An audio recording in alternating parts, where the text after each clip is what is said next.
You know, getting through a depressive episode can feel, well, just impossible. But what if you could actually prepare for it? Today, we're going to dive into some really tangible, practical strategies to help you weather that storm when you feel it coming. Wow, yeah. This quote, it just gets to the absolute heart of it, doesn't it? A depressive episode isn't just about feeling sad. It's this profound physical and mental weight. It's like life just grinds to a halt. But here's the thing. It doesn't always have to be a total shutdown. And that brings us to the core idea of this whole explainer. You might not be able to stop the hurricane from forming, but you can absolutely board up the windows and minimize the damage. This is all about preparation, not about being perfect.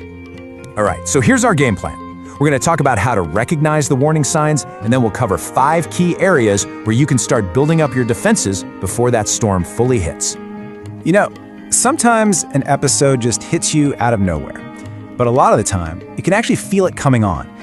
People describe it as feeling like the floor is dropping out from under them, or like someone pulled the plug in a bathtub, and you can just feel everything slowly draining away. And this is so important. That feeling, it's not just something to dread, it's a signal. It's your window of opportunity to take action, to start boarding up those windows, so to speak, before the hurricane really makes landfall. All right, first up, let's talk about stocking the shelves. We all know nutrition is one of the first things to go during an episode, but it's also one of the most critical things for getting back on your feet. So, how do we make it easier on ourselves? Okay, let's break this down into 3 super simple steps. Step 1, disposable plates. I know, but trust me, the energy it takes to do dishes, that can be a huge wall between you and eating anything at all. So just remove it. Step 2, simple meals. Cook a big batch of something ahead of time or stock up on frozen pizzas. Less work is better. And step 3, meal replacement shakes. Because honestly, sometimes even chewing feels like way too much work. And look, that last point might sound really strange to some people, but if you've been there, you totally get it. The sheer physical effort of chewing your food can feel like climbing a mountain. So why is that? It all comes down to something called depressive fatigue. And I want you to really look at this definition here. This is not just being tired. It's a soul-deep kind of exhaustion where every single action feels agonizing. So you see, making things low effort isn't being lazy.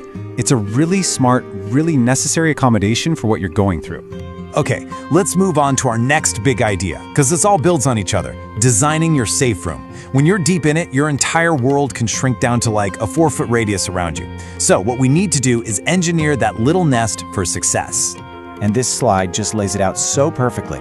The idea is to build a little nest for yourself where anything you can reach without thinking is something helpful. Books, crafts, healthy tools. And on the flip side, you want to move anything that you turn to that actually makes things worse. Move it as far away as possible. Make it hard to access the unhelpful stuff. And this idea is especially crucial when it comes to medication. It's so common for people to stop taking their meds during an episode. And these are the reasons why.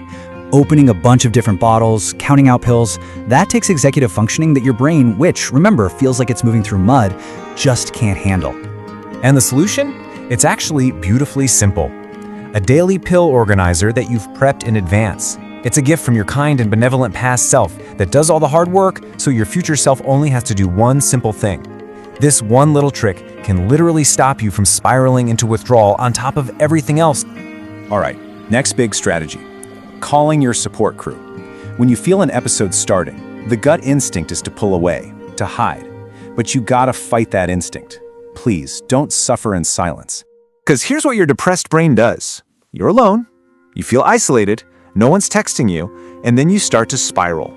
You start thinking, see, no one cares about me. They've all abandoned me. But here's the thing you almost never realize in that moment. Your friend, who maybe also struggles with their own stuff, could be having the exact same thought about you. They see you've gone quiet, and their brain starts telling them a similar, scary story.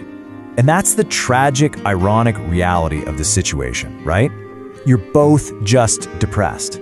You're caught in this vicious cycle of mutual fear and total misinterpretation. The only thing that breaks it is one person being brave enough to send that first text. Just let people know you're struggling so they have a chance to show up. Okay, now for a really tough one, especially these days, managing your screen time. Your phone is so tricky because it offers a massive amount of stimulation for basically zero effort, and that's an incredibly tempting equation when you're depressed. But here's the real danger.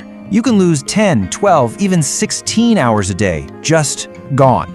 And that 1 hour you might have had a flicker of energy to take a shower, or eat a real meal, or text a friend back, that tiny potential turning point gets completely swallowed by the scroll. Setting any kind of limit is absolutely crucial. And that brings us to our final strategy, and this one is absolutely vital: protecting your sleep. When you're depressed, that urge to just stay in bed all day long is overwhelming, but it can kick off a really dangerous chain reaction. This table here shows the feedback loop perfectly. So you spend all day in bed, right? That completely wrecks your body's cues that connect your bed with actual sleep. So then, when the episode lifts, you've got insomnia.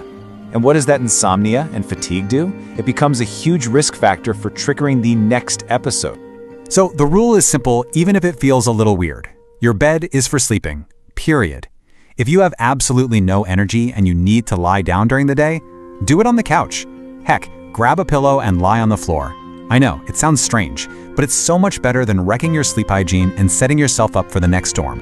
And this really brings us full circle, back to where we started. The goal isn't to just hope another depressive episode never happens. The goal is to expect it, to see it as a recurring storm, and to use that clear-headed time in between episodes to build your plan and prepare. So, I want to leave you with this question, a really important one.